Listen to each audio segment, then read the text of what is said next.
Painted painless learning. નમસ્કાર વિદ્યાર્થી મિત્રો, આજે આપણે ધોરણ 8 વિષય ગુજરાતી પાઠ 15 અખંડ ભારતના શિલ્પી તમારું જે ટેક્સ્ટ બુકનો સ્વાધ્યાય છે એનું સોલ્યુશન લઈને આવ્યા છે. નીચેના પ્રશ્નોના ઉત્તર માટે આપેલા વિકલ્પોમાંથી સાચા ઉત્તર શોધી અને તેને વિકલ્પમાં જવાબ લખવાનો. કયો પ્રસંગ વલ્લભભાઈની ઉદારતા બતાવે છે? તો મોટા ભાઈને વિદ્યા અભ્યાસ માટે લંડન મોકલવા હરિવંશરાય બચ્ચન વલ્લભભાઈને શેની ઉપમા આપી હતી? તો હિન્દ કી નીડર જબાન. આપણા દેશની ત્રિમૂર્તિમાં કોનો સમાવેશ થતો નથી? કોનો સમાવેશ થતો નથી પૂછ્યું લાલ બહાદુર શાસ્ત્રી. વલ્લભભાઈનો જીવંત મંત્ર શો હતો? વલ્લભભાઈનો સાદું જીવન અને ઉચ્ચ વિચાર. મિત્રો, હજી સુધી તમે પેન્ટેડ એપ્લિકેશન ડાઉનલોડ નથી કરી તો આજે જ ગૂગલ પ્લે સ્ટોર પર જઈ અને પેન્ટેડ એપ્લિકેશન ડાઉનલોડ કરો, જેની અંદર તમને દરેક વિષયના સ્વાધ્યાય પોથી, એકમ કસોટીના સોલ્યુશન સાથેના વિડીયો, દરેક વિષયના ડીપલી વિડીયો લેક્ચર, ધોરણ 9-10ના વિદ્યાર્થીઓ માટે લાઈવ વિડીયો લેક્ચર, દરેક વિષયની વિષયવાસ PDF પ્રોવાઈડ કરવામાં આવશે. ભાવનગરની અંદર તમે વસવાટ કરો તો એના માટે ધોરણ 8 થી 12ના તમામ વિષયનું કોચિંગ પૂરું પાડતી coaching institute alpha academy Bhavnagar ખાતે કાર્ય કરી રહી છે. સરસ મજાનું કાર્ય કરી રહી છે. તમે એની સાથે જોડાઈ શકો, સંપર્ક કરી શકો. યુટ્યુબની અંદર તમને અમારા વિડીયો ગમતા હોય તો અમારી યુટ્યુબ ચેનલ છે પેન્ટેડ યુટ્યુબ ચેનલ, હજી સુધી સબસ્ક્રાઇબ નથી કરી, સબસ્ક્રાઇબ કરો. મિત્રોને શેર કરો, વિડીયો ગમતા હોય તો લાઇક કરો. નીચેના દરેક પ્રશ્નના એક વાક્યમાં ઉત્તર આપો. ગાંધીજીની દ્રષ્ટિએ સાચું જીવન કોનું? ગાંધીજીની દ્રષ્ટિએ ખેતરમાં પરસેવો પાડતા ખેડૂતનું જીવન જ સાચું જીવન. વલ્લભભાઈએ ઉચ્ચ શિક્ષણ ક્યાં મેળવ્યું હતું? વલ્લભભાઈએ ઉચ્ચ શિક્ષણ નડિયાદ વડોદરામાં મેળવ્યું હતું. કાયદાનો અભ્યાસ કરવા વલ્લભભાઈએ કેવી રીતે પૈસા ભેગા કર્યા? કાયદાનો અભ્યાસ કરવા વલ્લભભાઈએ બચત કરી પૈસા ભેગા કર્યા. કોની વાણીમાં જુસ્સો અને સચ્ચાઈનો રણકો હતો? વલ્લભભાઈની વાણીમાં જુસ્સો સચ્ચાઈનો રણકો હતો.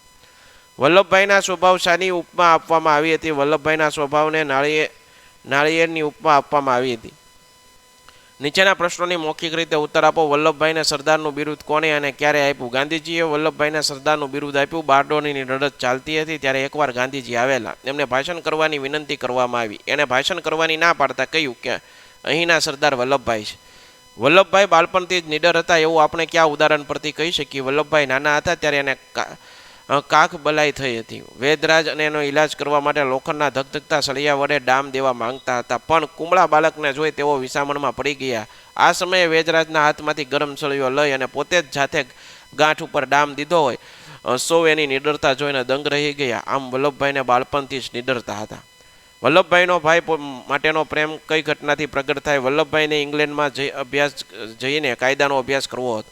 આથી એણે બચત કરી પૈસા ભેગા કર્યા હતા, પરંતુ પૈસાથી તેને મોટાભાઈ વિઠ્ઠલભાઈને લંડન મોકલ્યા. આ ઘટનાથી વલ્લભભાઈનો એના મોટાભાઈ પ્રત્યેનો પ્રેમ પ્રગટ થાય. કોર્ટની કાર્યવાહી દરમિયાન વલ્લભભાઈને મળેલા તારમાં શા સમાચાર હતા? વલ્લભભાઈના કયા પાસાને આ ઘટના પ્રગટ કરે છે? વલ્લભભાઈએ કોર્ટની કાર્યવાહીમાં વ્યસ્ત હતા એ વખતે એક પ્યુન તેના તાર આપી રહ્યો હતો. એમાં એના પત્નીના અવસાનના સમાચાર હતા. તાર વાંચીને એના પર કોઈ જ પ્રતિક્રિયા દર્શાવ્યા વગર એણે તાર ખિસ્સામાં મૂકી દીધો અને તેનો કોર્ટની કાર્યવાહીમાં લાગી ગયા. આ ઘટના વલ્લભભાઈની ફરજ પ્રત્યેની નિષ્ઠા પ્રગટ કરે છે. વલ્લભભાઈની રમૂજ વૃત્તિ કયા કયા પ્રસંગોમાં જોવા મળે? વલ્લભભાઈની રમૂજ વૃત્તિ આ પ્રસંગોમાં જોવા મળે. એકવાર મહાદેવભાઈએ ક્યાંક એક શબ્દ વાંચેલો, રચનાત્મક ગફલત. એમને આ શબ્દ વાંચીને નવાઈ લાગી. એમને થયું કે રચનાત્મક ગફલત તે વળી કેવી હોય? પણ સરદાર બિરબલની છટાથી કહ્યું, ન સમજ્યા? આજે તમે દાળ બનાવી તેવી દાજેલી દાળ. રજવાડાના વિલીનીકરણ યોજના લેખક કપરી શા માટે ગણાવે છે? ભારતમાં અનેક નાના મોટા રજવાડાઓ હતા. રજવાડાઓ અને રાજાઓ પોતાની રીતે સ્વતંત્ર રહેવાના મનસૂબા ઘડતા હતા. તેઓ પોતાના રજવાડા છોડવા તૈયાર નહોતા. આથી રજવાડાના વિલીનીકરણની યોજનાને લેખકે કપરી ગણાવી. વલ્લભભાઈના જીવનમાં બારડોલીનું લડતનું આગવું અને અનોખું મહત્વ છે એમ લેખક શા માટે કહે? અંગ્રેજ સરકારે ખેડૂતો પર ગેરવાજબી મહેસૂલ વધારો નાખ્યો. એ ખેડૂતો પર અન્યાય હતો. વલ્લભભાઈએ ખેતરમાં પરસેવો પાડીને ખેતી કરતા ખેડૂતોને ન્યાય અપાયો હતો. આ દ્રષ્ટિએ વલ્લભભાઈના જીવનમાં બારડોલીની લડતનું આગવું અને અનોખું મહત્વ હતું. ખેડૂતોનું જીવન સાચું જીવન છે એમ ગાંધીજીએ શા માટે કહ્યું? ખેડૂતોનું જીવન સાચું જીવન છે એમ ગાંધીજીએ કહ્યું કારણ કે ખેડૂતો પરસેવો પાડીને ખેતરમાં કામ કરે છે.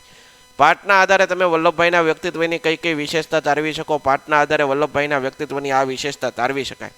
દઢ મનોબળ, દેશદાસ, દેશભક્તિ, વિદ્યાર્થી વયથી જ નિડરતા, નેતાગીરીના અને દઢ સંકલ્પબળ, ભાતૃપ્રેમ, બહાદુરી, આખા બોલા પણ અંદરથી કોમલ, વાણીમાં જુસ્સો અને સચ્ચાઈનો રણકો, વિનોદ વૃત્તિ, આઝાદી માટે જેલની યાતનાઓ વેઠવાની એનામાં તત્પરતા, કાલાવેલી, શુરવેરી, લોખંડ પુરુષ, જન સમુદાયના નડુ પાખરું, લોક સમુદાય પર મજબૂત પકડ, નૈતિક વ્યવહારવો અભિગમ અને પ્રેમથી તરબોળ કરી મૂકે એવો પ્રેમ, સાદું જીવન અને ઉચ્ચ વિચાર. લેખક કયા ત્રણ દેશભક્તોને ત્રિમૂર્તિ સાથે સરખાવ્યા? આ ત્રણેય દેશભક્તોની લાક્ષણિકતા. લેખક ગાંધીજી, સરદાર અને જવાહરલાલ નહેરુને ત્રિમૂર્તિ કયા છે? ગાંધીજીએ સત્યનું, સરદારે પવિત્રતાનું અને નહેરુએ સૌંદર્યનું મહિમાગાન કર્યું.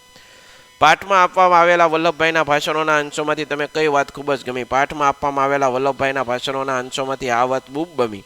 બારડોલી લડત માટે ખેડૂતો ત્યાગ બલિદાન અને સંપની ભાવના સમજાવતા સરદાર કહે કે લડાઈ લડવી હોય તો લગ્નમાં મહાલવાયનું ન પોસાય. કાલ સવારે ઉઠીને ત્યારે ઉગ્યાથી આથમ્યા સુધી ઘરના તાળા મારી ખેતરમાં ફરતા રહેવું પડશે. છાવણી જેવી જિંદગી ગાળવી પડશે.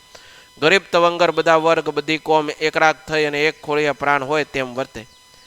બારડોલી લડત વિશે વાત કરવાથી અંગ્રેજ સરકાર ખેડૂતો પર ગેરવાજબી મહેસૂલ વધારો પાડ્યો. આથી ખેડૂતોનો ન્યાય અપાવી વલ્લભભાઈએ પટેલ બારડોલી લડતના સૂત્રધાર બન્યા. આ લડતમાં વલ્લભભાઈને સમર્પિત જીવનની સિદ્ધિઓનું એક શીર્ષોકું ગણાય.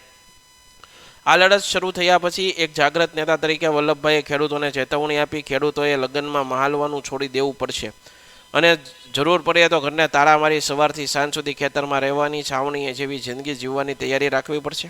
ગરીબ તવંગર સૌએ સંપીને લડાઈમાં જોડાવવું પડશે. બારડોલીની લડતથી વલ્લભભાઈ ખેડૂતના સરદાર તરીકે ઓળખવા લાગ્યા. નીડર વલ્લભભાઈ બાળથી નીડર હતા. નાનપણમાં તેને કાખ બલાઈ થયેલી વેધરાજ્યનો ઇલાજ કરવા લોખંડના ધગધગતા સળિયાનો ડામ દેવાનું વિચાર્યું, પણ કુમળા બાળકને જોઈ વિછામણમાં પડી ગઈ. આ સમયે વેધરાજના હાથમાંથી ગરમ સળિયો લઈ અને પોતે બાળકે જ ગાંઠ ઉપર ડામ દઈ દીધો. આ જોનારાને સૌને દંગ રહી ગયા. એની નિડરતાના દર્શન થાય છે. રાજ્યોના વિલીકરણ વખતે પણ એ જ થયું. અખંડ ભારતના શિલ્પી વલ્લભ ભારતના અનેક મોટા રાણા રજવાડા ભારતના તમામ રાજ્યો વિલીકરણ કપરી અને મહત્વની કામગીરી સરદારને સોંપાઈ. પરંતુ ઘણા રાજાઓ પોતાની રીતે સ્વતંત્રતા છોડવી નહોતી. આ અત્યંત મુશ્કેલ કાર્ય એને કુનેપૂર્વક પાર પાડ્યું. અનેક રાજાઓ સમજાવ્યા. જે રાજા નહોતા માનતા એને સાથે કડક પગલાં લીધા. નીચે ઉલ્લેખવામાં આવેલા પ્રસંગોની સામે જીવન પ્રગટ કરતા ગુણોનો ઉલ્લેખ કરો. વેદરાજનો ઇલાજ લોખંડના ધગધગતા સળિયા વડે ડામ દેવાનું કહ્યું. કુમળું બાળક જોઈ વેદરાજ અવઢમાં અનુભવવા લાગ્યા. આ સમયે વેદરાજના હાથમાંથી ગરમ સળિયો લઈ જાતે જ ગાંઠ પર ડામ દઈ દીધો. એના નિડરતાનો ગુણ પ્રગટ થાય. વલ્લભભાઈએ કાયદાનો અભ્યાસ માટે ઇંગ્લેન્ડ જવા બચત કરી, પરંતુ તેને મોટાભાઈ વિઠ્ઠલભાઈને લંડન જવા ભાતૃભાવનો ગુણ. એકવાર મહાદેવોએ કંઈક એક શબ્દ વાંચ્યો હતો, રચનાત્મક ગફલત. એમને નવાઈ લાગી કે રચનાત્મક ગફલત તો વળી હોતી છે, પણ સરદાર જેમનું નામ બિરબલની છટાથી જવાબ બોલ્યા, ન સમજ્યા? આજે તમે દાળ બનાવી તેવી દાજેલી દાળ. વિનોદ વૃત્તિ વ્યક્ત થાય છે. આશા રાખું મિત્રો આ સોલ્યુશન તમને ગમ્યું હોય છે. ફરીવાર નવા વિડીયો સાથે મળીશું. ત્યાં સુધી જય હિન્દ, જય ભારત, ધન્યવાદ. Painted Painless Learning.